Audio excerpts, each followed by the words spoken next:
ધોરણ 12 વિષય આંકડાશાસ્ત્ર ભાગ 2 પ્રકરણ 2 યાદચ્છિક ચલ અને સંભાવના. અસતત સંભાવના વિતરણ એટલે શું?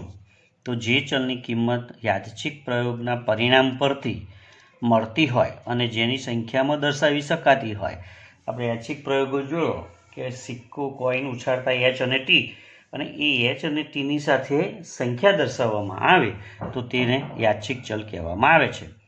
તો યાદચ્છિક ચલ એ કોઈ એક યાદચ્છિક પ્રયોગના નિર્દેશ અવકાશ સાથે સંકળાયેલું છે, તેને એક્સ વડે દર્શાવાય છે.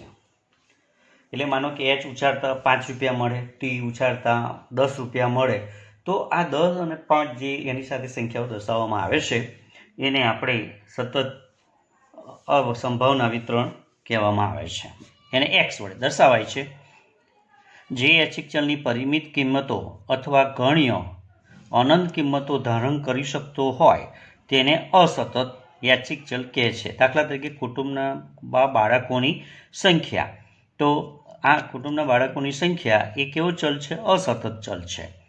જે યાદચ્છિક ચલ કોઈ ગાળાની બધી જ કિંમતો ધારણ કરે તો તેને સતત ચલ. આપણે 11મા ધોરણમાં પણ આ તો શીખ્યા છીએ, અગાઉના ચેપ્ટરોમાં પણ શીખ્યા છીએ. દાખલા તરીકે હવામાન, ટેમ્પરેચર, આ બધું જોઈએ છે એ સતત ચલના ઉદાહરણો છે. વ્યક્તિની ઉંમર છે, વ્યક્તિનો ખિસ્સા ખર્ચ છે. ચલ એક્સની જુદી જુદી કિંમતો તેની સંભાવના દર્શાવતા કોષ્ટકને સંભાવના વિતરણ કહે છે. આપણે કહ્યું કે હમણાં એક્સ બરાબર જોયું કે એચ બરાબર 5 રૂપિયા, એચ ટી બરાબર 10 રૂપિયા. તો એની જે વિતરણ બનાવવામાં આવે એને સંભાવના વિતરણ કહે છે. જો કોઈ યાદચ્છિક અસતત ચલ એક્સની જુદી જુદી કિંમતો x1, x2, x3, xn સાથે તેની સંભાવના px1 એટલે કે પહેલું પદ, x2 એમ xn સંકળાયેલા હોય અને જો તે બે ગુણધર્મો px1 greater than equal to 0 અને સિગ્મા px બરાબર 1 ધરાવે તો તેને pxને યાદચ્છિક ચલ xનું સંભાવના ઘટત્વ વિધેય કહે છે. એટલે px બરાબર ઘટત્વ વિધેય. px x1, x2, x3 કિંમતો ધારણ કરતી હોય ની કિંમતોને સંભાવના વિતરણ કહેવામાં આવે છે. નવા જે અભ્યાસક્રમ છે COVID-19ને કારણે એમાં કેટલાક વિતરણો પૂછવામાં આવશે નહીં, એટલે એના અનુસંધાનમાં ફક્ત થિયરીની આપણે પૂર્વ ભૂમિકા અહીંયા રજૂ કરી છે. એ રીતે ધ્યાન આપજો, કારણ કે એક વાક્યમાં 15 વિકલ્પો આવવાના છે અને 15 એક વાક્યમાં જવાબ આવવાના છે, 2 વિભાગ. એટલે એમાં આ એક ગુણ જે છે એમાં અગત્યનું છે. જો યાદચ્છિક પ્રયોગમાં ફક્ત 2 જ પરિણામો શક્ય હોય, સફળતા એટલે કે પી, સફળતા અને નિષ્ફળતા 2 પરિણામો હોય, તો સફળતાને આપણે એસ કહીએ છીએ, સક્સેસફુલ, એટલે એને એસ અહીંયા પી કહેવામાં આવે છે.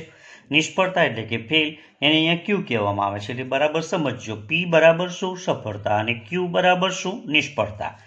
પ્રયોગનું સમાન પરિસ્થિતિમાં એક હેઠળ સ્વતંત્ર રીતે પુનરાવર્તન કરવામાં આવે અને એ દરેક પ્રયત્નમાં સફળતાની સંભાવના પી અચળ રહે તેવા પ્રયત્નોને બર્નોલી પ્રયત્નો કહેવામાં આવે છે. એક વાક્યમાં પૂછાય છે કે જેના સફળતા અને નિષ્ફળતા પ્રયોગનું સમાન પરિસ્થિતિ હેઠળ સ્વતંત્ર રીતે પુનરાવર્તન કરવામાં આવે અને એ દરેક પ્રયત્નમાં સફળતાની સંભાવના પી અચળ રીતે હોય તો તેવા પ્રયોગને બર્નોલી પ્રયત્ન કહેવામાં આવે છે. એના ગુણધર્મો જોઈએ તો દરેક બર્નોલી પ્રયત્નોમાં મળતી સફળતાની સંભાવના અચળ હોય છે. હમણાં જ કહ્યું કે જેની અચળ હોય, અને નિષ્ફળતા પી અને સફળતા પી અને નિષ્ફળતા ક્યુની સમાન પરિસ્થિતિ હોય. બર્નોલી પ્રયત્નો પરસ્પર નિરપેક્ષ છે, એટલે કે એક પણ પ્રયત્ન મળતી સફળતા કે નિષ્ફળતા તેની અગાઉના પ્રયત્નો પર મળેલ સફળતા કે નિષ્ફળતા પર આધારિત નથી. એટલે કે નિરપેક્ષ છે, એની ઉપર અગાઉની સફળતા ઉપર આધાર રાખતી નથી. ત્રીજું છે એનું સફળતા અને નિષ્ફળતા બંને પરસ્પર નિવારક અને નિશેષ ઘટનાઓ છે. એટલે કે ક્યુ બરાબર શું? હમણાં જ આપણે કહ્યું, ક્યુ બરાબર નિષ્ફળતા, તો 1 - પી, અને પી બરાબર શું? તો અહીંયા પી બરાબર શું થાય? 1 - ક્યુ થાય. બરાબર, એમ થાય. સફળતા બરાબર શું? તો પી બરાબર 1 - ક્યુ, અને નિષ્ફળતા ક્યુ તો 1 - પી થાય. હવે આગળનો મુદ્દો છે દ્વિપદી સંભાવના વિતરણ. ધારો કે એન બર્નોલી પ્રયત્નો, એટલે કે વારંવાર આપણે પ્રયત્નો કરીએ છીએ, સફળતા નિષ્ફળતા એ 2 એના પાસાઓ છે. મળતી સફળતા અને એસ અને નિષ્ફળતાને એફ, એને પી અને ક્યુ ની શ્રેણીમાં મળતી સફળતાની સંખ્યાને x વડે દર્શાવાય તો x ને દ્વિપદી યાદચ્છિક ચલ કહેવામાં આવે છે. x વડે દર્શાવવામાં આપણે ઉપર પણ એની વ્યાખ્યા જોઈ છે. તથા x ને શાંત ગણ 1, 0, 1, 2 અનંતમાંથી કોઈ પણ એક કિંમત ધારણ કરી શકે છે. દ્વિપદી યાદચ્છિક ચલ x નું સંભાવના વિતરણનું સૂત્ર આ ખાસ યાદ રાખજો. આ દાખલા પૂછાશે જ સંભાવના વિતરણના સૂત્રના, અને ખૂબ સહેલું સૂત્ર છે. તો px x બરાબર px as equal to ncx. તો ncx આપણે સૂત્ર ncx આપણે 11મા ધોરણ પર શીખી ગયા છે, આગળના પ્રકરણમાં પણ શીખી ગયા છે. n ફેક્ટોરિયલ છેદમાં r factorial n minus r factorial વાળું p ની x ઘાત q ની n માઇનસ x. આટલું સૂત્ર છે, મોસ્ટ સૂત્ર છે ncx p ની x ઘાત q ની n માઇનસ x ઘાત. તો અહીંયા x બરાબર શું લેવું, તો જે આપેલા હોય 0, 1, 2, 3 એમ બરાબર એમ, અને q બરાબર 1 માઇનસ p. આમ આ સંભાવના વિતરણને દ્વિપદી સંભાવના વિતરણ કહે છે. તો દ્વિપદી સંભાવના વિતરણના ગુણધર્મો આપણે જોઈએ તો દ્વિપદી વિતરણ અસતત વિતરણ છે. તેના પ્રાચલો n અને p છે. ખાસ ધ્યાન રાખજો, અસતત છે. કેવું છે વિતરણ? અસતત છે, અને એના પ્રાચલ n અને p છે. આ વિતરણનું મધ્યકને np મોસ્ટ ઇમ્પોર્ટન્ટ બાબતો છે. વિતરણનો મધ્યક np છે. આ ચેપ્ટર સહેલું પણ છે અને થિયરી દ્રષ્ટિએ પણ છે, ને દાખલા પણ બહુ સરળ આવે છે, એટલે બરાબર આ ચેપ્ટરમાં ધ્યાન આપજો. np આ વિતરણનું વિચરણ એટલે કે વિચરણ s² તમને ખબર હશે, npq છે. મધ્યક np અને વિચરણ npq છે. પ્રમાણિત વિચલન, જ્યારે પ્રમાણિત વિચલનને વર્ગમૂળમાં લઈ જાઓ તો શું થશે? પ્રમાણિત વિચલન npq ઇન રૂટ એટલે કે વર્ગમૂળમાં જો npq લખવામાં આવે તો તે પ્રમાણિત વિચલન બને, વર્ગમૂળ વગર લખવામાં આવે તો તે બનશે વિચરણ.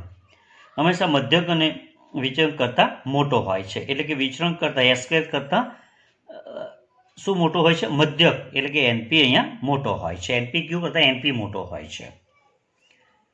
ત્યાર પછીનો મુદ્દો છે કે n ની કિંમત જો p લેસ ધેન 1/2 આવે, બરાબર ધ્યાન રાખજો, આ પણ વારંવાર પૂછાતી બાબત છે.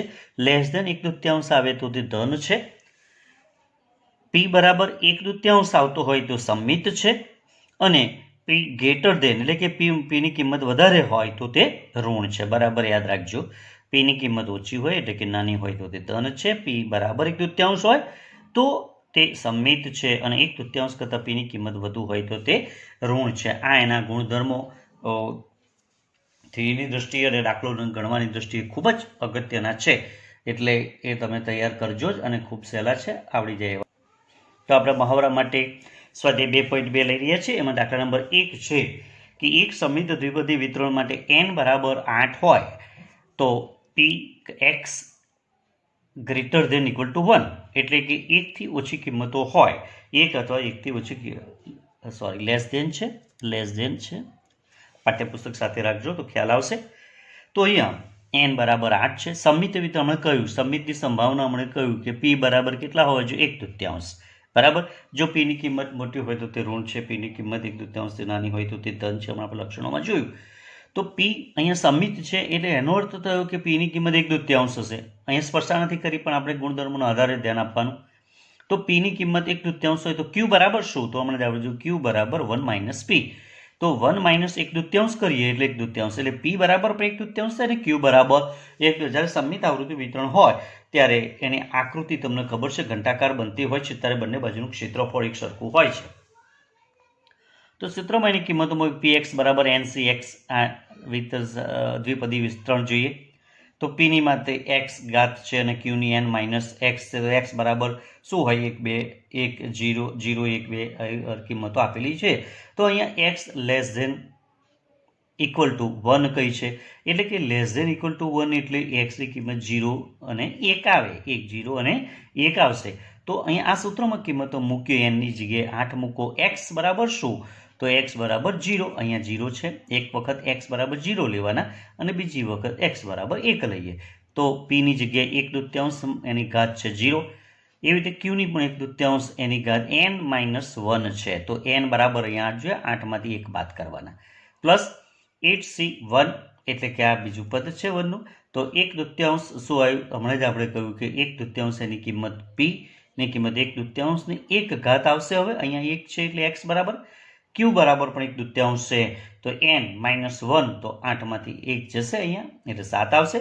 તો અહીંયા NCNના સૂત્રોમાં તમે કિંમતો મૂકો તો એની કિંમત જે પાસ્કલ ત્રિકોણ છે એ પાસ્કલ ત્રિકોણના આધારે એ તમને થોડું મોડે હોવું જોઈએ, અથવા તો તમે n factorial r factorial n - r ફેક્ટોરિયલની મદદથી એની કિંમતો શોધી દો. 8C0 તો એની કિંમત આવશે 1/2 કોઈ પણ ની ઘાત 0 હોય તો એની કિંમત 1 થાય છે. અગાઉ આપણે મેથેમેટિક્સમાં પણ શીખેલા છીએ તો એની પણ આવશે. એવી રીતે 1/2ની કઈ 8માંથી 1 જશે, 7 ઘાત કરીએ તો 2 × 2 7 વાર કરીએ તો 256 થશે. પ્લસ અહીંયા બીજું સમીકરણ 8C1 તો એની કિંમત 8 આવશે પાસ્કલ ત્રિકોણ પ્રમાણે. 1/2ની કિંમત 1/2ની 1 ઘાત છે, 1/2ની 8માંથી 1 એટલે 7 ઘાત કરીએ તો અહીંયા 128 આવશે. તો અહીંયા પહેલાનું સમીકરણ જવાબ 1/256, બીજાના છેદમાં 8/256, કુલ જવાબ આવશે 9/256. આ રીતે પણ જવાબ લખો તો એ વેલિડ છે. એટલે એની જે દ્વિપદી સંભાવના વિતરણ છે એ દાખલા નંબર 1નું હતું. દાખલા નંબર 2 આપણે જોઈએ કે એક દ્વિપદી મધ્યક એની મધ્યક 5 છે અને તેનું વિચરણ તેની સફળતાની સંભાવના જેટલું છે. સફળતાની સંભાવના જેટલું છે એટલે જે સફળતા બરાબર p છે. તો આ વિતરણના પ્રાચલ શોધો અને તે પરથી આ વિતરણ માટે એક પણ નિષ્ફળતા ન મળે તેની સંભાવના. તો મધ્યક બરાબર શું? તો NP અમે લક્ષણમાં જોયું છે. તો NP બરાબર 5, તેનું વિચરણ સફળતા એટલે કે NPQ બને. વિચરણ બરાબર NPQ માટે NP બરાબર 5 છે અને અહીંયા કહ્યું છે NPQ બરાબર P એટલે સફળતા એનું વિચરણ સફળતા જેટલું, એટલે વિચરણ NPQ છે એની વિતરણ સફળતા જેટલું એટલે કે સફળતા p એટલે NP બરાબર 5 અને અહીંયા NP ની કિંમત 5 મૂકીએ તો 5Q બરાબર p થાય. એટલે કે આ એનું શું થયું? વિચરણ થયું. વિચરણ NPQ બરાબર p. સફળતા કઈ છે? NP ની કિંમત અહીંયા કેટલી મૂકી આપણે? NP બરાબર 5. Q નો Q રહેશે બરાબર P ની P રહેશે. માટે એ સમીકરણને ઉકેલતા અહીંયા બનશે 5. હવે Q બરાબર શું? તો 1 - p અગાઉ આપણે જોયું છે કે 1 - p તો અહીંયા 1 - p બરાબર p. માટે 5 વડે ગુણીએ 5 × 5 - 5p = p. માટે 5 બરાબર એટલે કે 5 બરાબર કેટલા થશે? p 6p બરાબર p ની કિંમત 5/6 થશે. તો p ની કિંમત 5/6 છે એને આપણે કિંમતો મૂકીએ તો માનો કે p ની કિંમત 5/6 છે તો q ની કિંમત કેટલી આવે? 1/6 આવશે. તો NP બરાબરમાં કિંમતો મૂકીએ તો NP બરાબર 5 છે તો n શોધવાનું છે. p બરાબર આપણે જોયું કે p ની કિંમત 5/6 થાય h = 5. તો અહીંયા ક્રોસ ગુણાકાર થાય તો 5 × 30 ભાગ્યા 5 બરાબર 6 થશે. એટલે કે n બરાબર 6. તો પ્રાચલો n બરાબર 6 અને p બરાબર તો અહીંયા આપણે શોધી લાવ્યા છે 5/6. અહીંયા q માંગ્યો નથી, q માંગ્યો હોય તો પણ 1/1 - p એ કરીએ તો એમ કહ્યું કે બધી જ સફળતા મળે તેવી સંભાવના શોધો. તો વિસ્તરણમાં દ્વિપદી વિસ્તરણમાં કિંમતો મૂકીએ તો px બરાબર NCx p ની x ઘાત q n - x. આ સૂત્ર હું વારંવાર લખું છું, વારંવાર બોલું છું જેથી તમને યાદ રહી જાય. અહીંયા 6 કઈ છે? n બરાબર 6 છે તો 6c6 x બરાબર 6 લેવાના છે. અહીંયા p બરાબર 5/6 એની 6 ઘાત અને q બરાબર 1/6. અહીંયા q બરાબર 1/6 આવે 6 - 6 થશે. માટે 6 અહીંયા 6 જ આવશે, 1 જ આવશે. અને આનો ગુણાકાર જે 5ની 6 ઘાત કરીશું અને 6ની 6 ઘાત કરીશું તો 15,625 ને 46,656 અને એને 1 આવશે. તો p6 બરાબર 15,625 ને 46,656 એની કિંમત હશે. આ રીતે તમે કિંમતો લખો. આ રીતે લખવાની કોઈ જરૂરિયાત છે નહીં. એવી જ રીતે દાખલા નંબર 3 આપણે જોઈ રહ્યા છીએ. તો દાખલા નંબર 3માં જોઈએ તો દાખલા નંબર 3 એક વ્યક્તિને 4 ગાડીઓ ભાડે આપવા માટે રાખેલ છે. n બરાબર 4 થશે ને. દિવસ દરમિયાન કોઈ પણ ગાડી ભાડે જાય તેની સંભાવના 0.6. અહીંયા છેલ્લી લાઈનમાં જોવાનું કે શું સંભાવના માંગે ભાડે જાય તે, એટલે તો p બરાબર કેટલા આવે? 0.6 આવશે.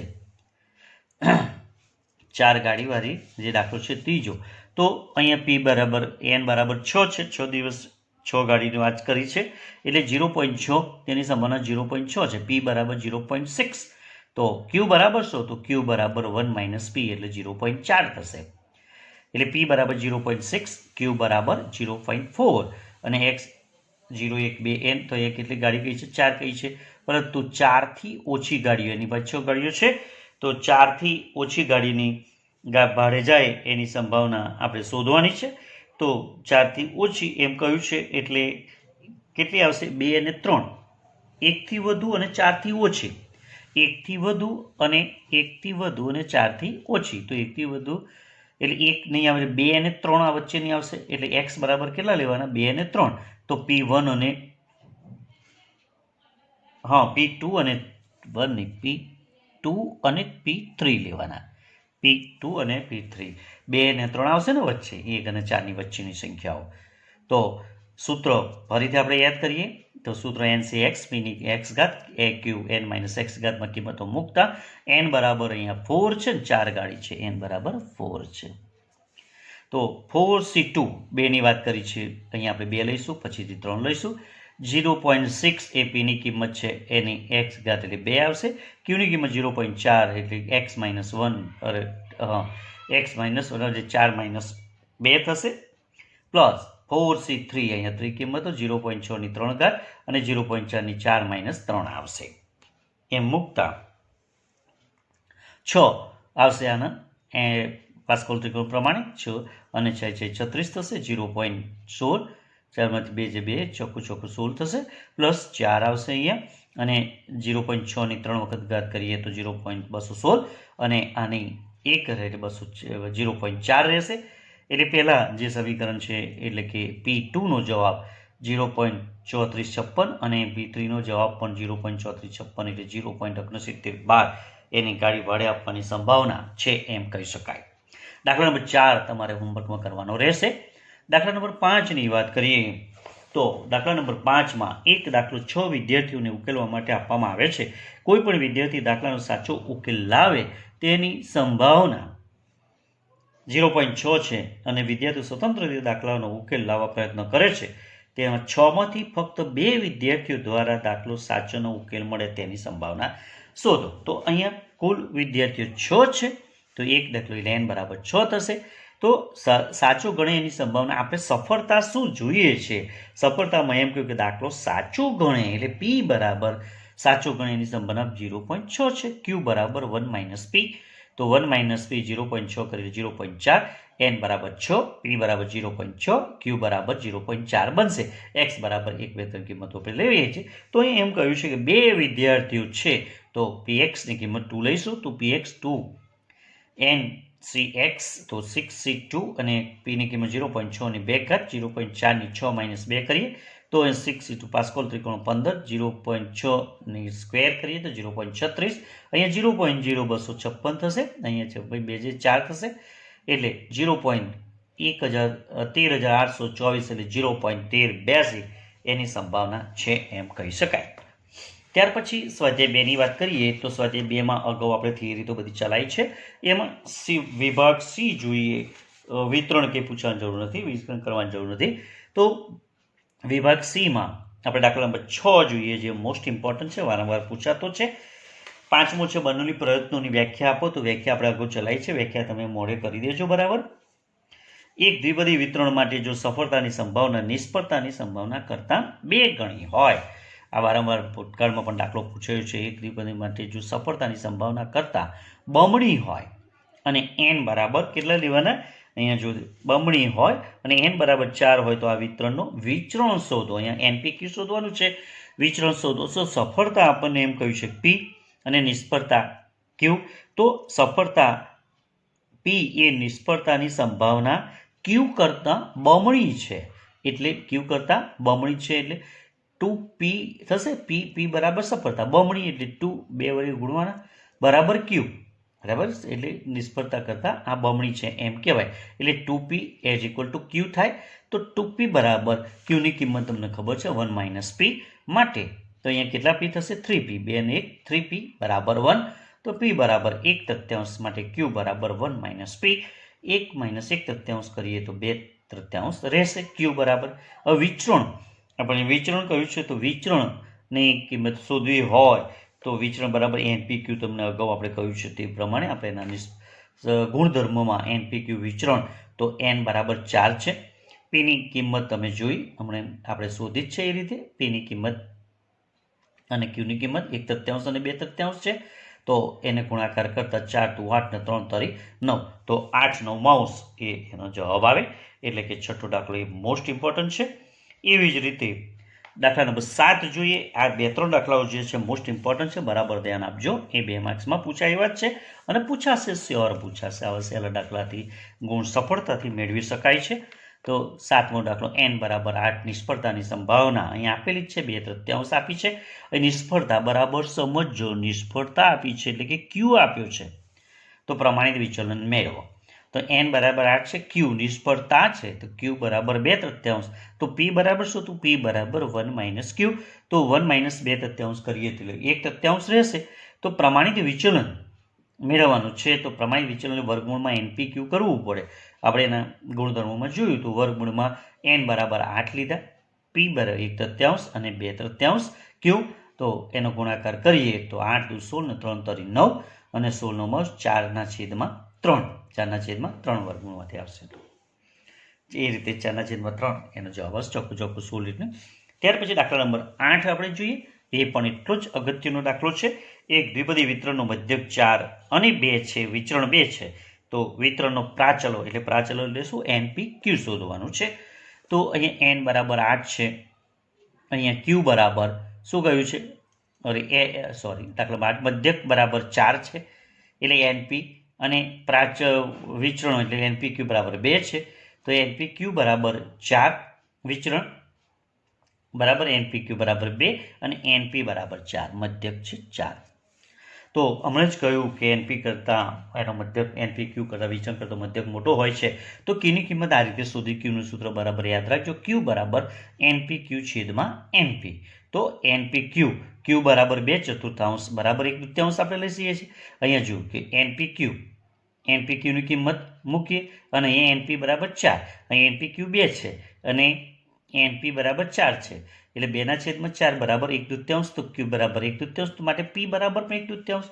સમિત આવૃત્તિ વિતરણ સમજીએ તો મધ્યક બરાબર np બરાબર 4 માટે એમાં કિંમતો મૂકીએ. n શોધવાનું છે, p ની કિંમત 1/3 મૂકીએ બરાબર 4.